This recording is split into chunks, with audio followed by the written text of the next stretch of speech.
Doctor Mohammad ইউনূসকে ৬৬৬ কোটি টাকা কর পরিশোধের নির্দেশ, হাইকোর্টের রুল খারিজ।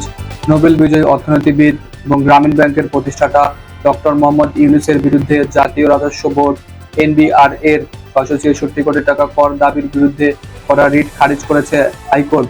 রোববার ৪ আগস্ট বিচারপতি মোহাম্মদ খুরশেদ আলম সরকার এবং বিচারপতি সরদার মোহাম্মদ রাশেদ জাহাঙ্গীরের সমন্বয়ে গঠিত একটি হাইকোর্ট বেঞ্চ এ রায় ঘোষণা করেন। আদালতের এই রায়ের ফলে ডক্টর ইউনূসকে উক্ত ৬৬৬ কোটি টাকা সরকারকে পরিশোধ করতে হবে। জাতীয় রাজস্ব বোর্ড ইউনূসের গ্রামীণ কল্যাণ সংস্থার বিরুদ্ধে ৬৬৬ কোটি টাকার কর ফাঁকির অভিযোগ আনে। এই অভিযোগের বিরুদ্ধে ডক্টর ইউনূস রিট করেন এবং এনবিআর এর বৈধতা চ্যালেঞ্জ করেন। তবে হাইকোর্টের বেঞ্চ আজ সেই রিট খারিজ করে দেয়, যার ফলে এনবিআর এর দাবিকৃত কর পরিশোধ করতে ডক্টর ইউনূস বাধ্য হবেন। হাইকোর্টের এই রায়ের পর আইনজীবীরা জানিয়েছেন, আদালতের এই রুল খারিজ করে দেওয়ায় ডক্টর ইউনূসের কর ফাঁকির অভিযোগের বিরুদ্ধে আপিল করার আর কোনো সুযোগ থাকছে না।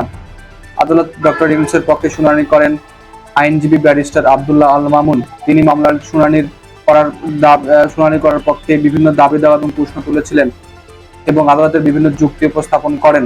তবে আদালত তার এই যুক্তিগুলো গ্রহণ না করে রুল খারিজ করে দেয়।